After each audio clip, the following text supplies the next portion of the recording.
Jepang sedang menghadapi krisis yang tenang namun mendalam. Ini bukan krisis ekonomi dalam pengertian tradisional, melainkan krisis demografi. Populasi negara ini menyusut dengan kecepatan yang mengkhawatirkan. Selama beberapa dekade, Jepang telah menjadi simbol kemajuan teknologi dan kekuatan ekonomi. Namun, di balik fasad modernitas ini, musim dingin demografi telah tiba. Angka-angka melukiskan gambaran yang suram. Angka kelahiran telah jatuh ke titik terendah dalam sejarah, jauh di bawah tingkat yang dibutuhkan untuk menggantikan populasi saat ini. Ini adalah keadaan darurat yang bergerak lambat, yang secara fundamental mengancam struktur masyarakat Jepang seperti yang kita kenal.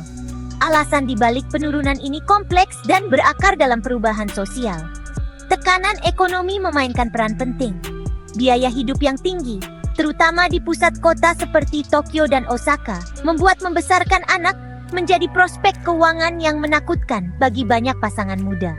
Selain itu, jam kerja yang panjang dan budaya perusahaan yang menuntut menyisakan sedikit waktu atau energi untuk kehidupan keluarga.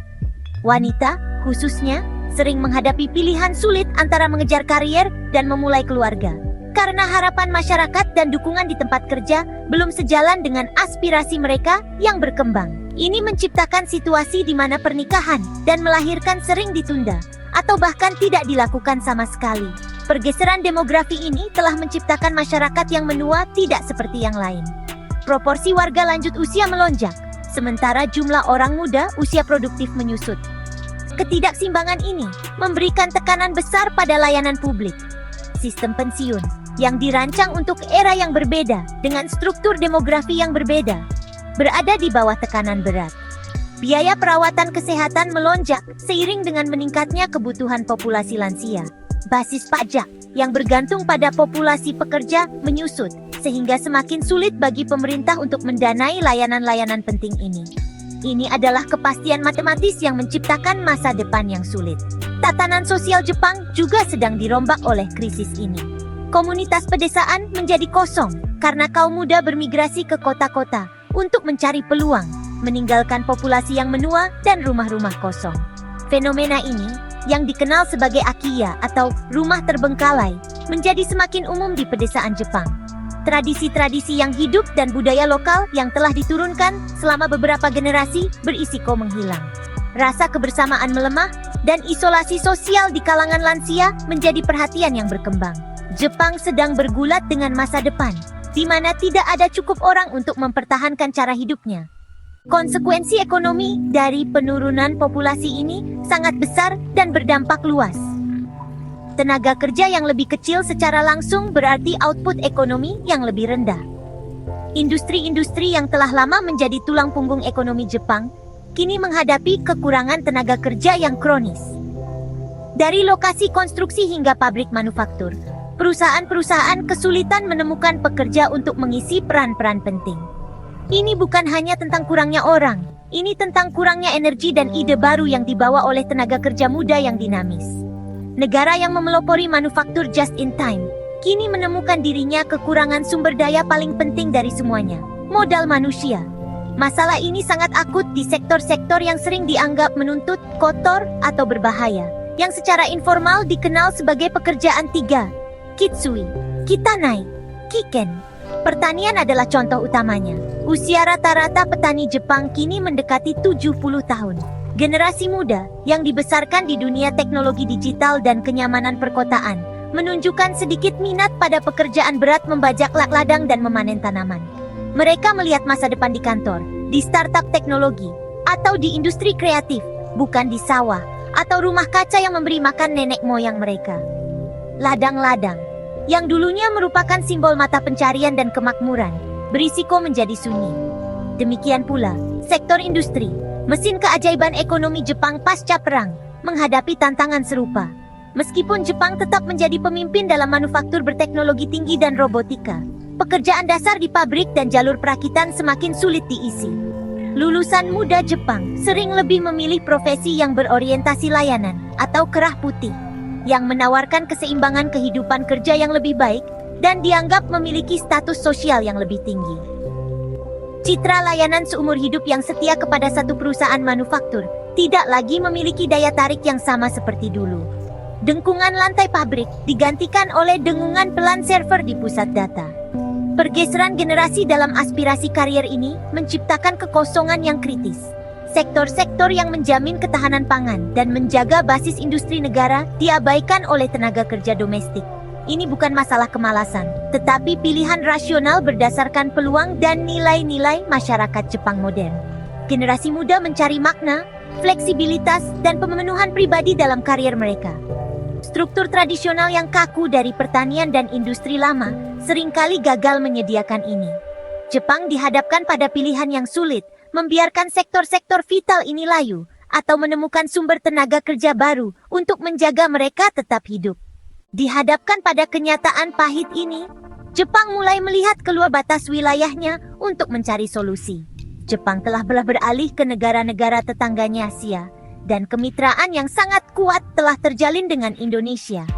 Kolaborasi ini bukan hanya masalah kenyamanan, ini adalah kebutuhan strategis bagi Jepang dan peluang signifikan bagi Indonesia. Kedua negara telah menjalin perjanjian yang dirancang khusus untuk mengatasi kekurangan tenaga kerja di sektor-sektor paling kritis di Jepang. Kerjasama ini sangat berfokus pada pertanian dan manufaktur, bidang-bidang di mana kaum muda Jepang sendiri enggan bekerja. Ini adalah jembatan yang dibangun antara negara yang membutuhkan pekerja dan negara yang memiliki tenaga kerja muda, dinamis, dan bersedia. Di bawah program-program seperti program pelatihan magang teknis atau TITP dan visa pekerja terampil khusus yang lebih baru, jalur telah diciptakan bagi pekerja Indonesia untuk datang ke Jepang. Inisiatif-inisiatif ini dirancang untuk menjadi lebih dari sekadar rantai pasokan tenaga kerja. Mereka bertujuan untuk memfasilitasi transfer keterampilan dan teknologi. Pekerja Indonesia yang tiba di Jepang tidak hanya mengisi posisi kosong. Mereka dilatih dalam teknik pertanian canggih dan proses manufaktur yang canggih. Mereka belajar tentang presisi, efisiensi, dan kontrol kualitas Jepang. Keterampilan yang sangat berharga dan dapat dialihkan. Ini adalah pengaturan yang saling menguntungkan di atas kertas. Di sektor pertanian, kolaborasi ini membawa kehidupan baru ke pedesaan Jepang. Pekerja Indonesia dapat terlihat di rumah kaca Miyazaki, memanen sayuran, atau di kebun buah Nagano. Mereka membawa energi dan antusiasme yang telah hilang.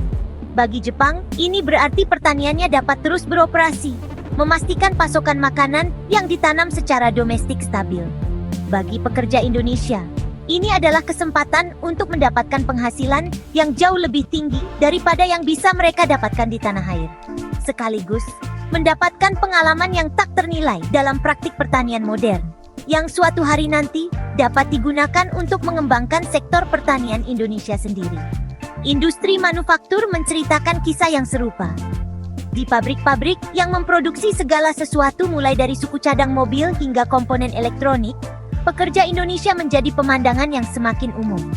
Mereka mengoperasikan mesin, bekerja di jalur perakitan, dan berkontribusi pada rantai pasokan kompleks yang menjadi ciri khas industri Jepang. Ini memungkinkan perusahaan Jepang untuk mempertahankan tingkat produksi dan daya saing global mereka. Bagi Indonesia, ini memberikan pekerjaan yang stabil dan bergaji baik kepada warganya, serta paparan terhadap standar industri kelas dunia. Kemitraan ini, oleh karena itu, merupakan respons langsung dan pragmatis terhadap tantangan demografi dan ekonomi yang dihadapi kedua negara dengan cara yang berbeda. Peluang bagi tenaga kerja Indonesia di Jepang sangat signifikan dan terus berkembang. Permintaan itu nyata dan mendesak. Jepang membutuhkan orang, dan Indonesia memiliki surplus demografi individu muda yang ambisius mencari prospek yang lebih baik. Pekerjaan yang tersedia di bidang pertanian dan industri menawarkan lebih dari sekadar gaji. Mereka menawarkan kesempatan untuk hidup dalam budaya yang berbeda, belajar bahasa baru, dan memperoleh keterampilan teknis yang sangat dicari. Bagi banyak orang Indonesia, beberapa tahun bekerja di Jepang bisa menjadi pengalaman yang mengubah hidup, menyediakan modal finansial untuk memulai bisnis, membangun rumah, atau mendukung keluarga mereka dengan cara yang tidak mungkin dilakukan. Namun, penting untuk dipahami bahwa ini bukanlah solusi yang sederhana dan sempurna. Realitas di lapangan bisa jadi menantang. Pekerja Indonesia sering menghadapi hambatan budaya dan bahasa yang dapat menyebabkan isolasi. Ada kasus-kasus eksploitasi dan kondisi kerja yang buruk yang didokumentasikan di bawah program magang yang lebih lama. Masalah yang sekarang coba diatasi oleh pemerintah Jepang dengan sistem SSW yang lebih baru. Janji transfer keterampilan tidak selalu terwujud seperti yang diharapkan. Oleh karena itu, memastikan hak dan kesejahteraan pekerja tamu ini harus menjadi prioritas utama bagi pemerintah Indonesia dan Jepang. Pengawasan dan sistem dukungan yang kuat sangat penting. Pada akhirnya, keberhasilan kolaborasi ini bergantung pada pandangan bahwa ini lebih dari sekadar solusi sementara untuk masalah tenaga kerja. Ini harus dilihat sebagai kemitraan sejati. Bagi Jepang, ini berarti menciptakan masyarakat yang lebih inklusif dan ramah bagi pekerja asing, mengakui kontribusi vital mereka terhadap ekonomi dan komunitas. Ini membutuhkan pergeseran dari melihat mereka sebagai tamu sementara, menjadi mengintegrasikan mereka sebagai anggota masyarakat yang berharga. Bagi Indonesia, ini berarti mempersiapkan tenaga kerjanya tidak hanya dengan keterampilan teknis, tetapi juga dengan alat budaya dan linguistik yang dibutuhkan untuk berhasil dan berkembang di Jepang. Koneksi Jepang-Indonesia ini adalah contoh kuat bagaimana tantangan demografi dapat menciptakan bentuk-bentuk baru kerjasama internasional. Krisis penuaan Jepang telah membuka pintu bagi kaum muda Indonesia. Meskipun tantangan tetap ada, potensi keuntungan bersama sangat besar. Ini bukan hanya tentang mengisi pekerjaan. Ini tentang membangun jembatan antara dua negara terpenting di Asia. Ini tentang menempa masa depan bersama, di mana keterampilan satu negara dapat membantu menopang negara lain, menciptakan wilayah yang lebih kuat dan lebih saling terhubung untuk generasi yang akan datang.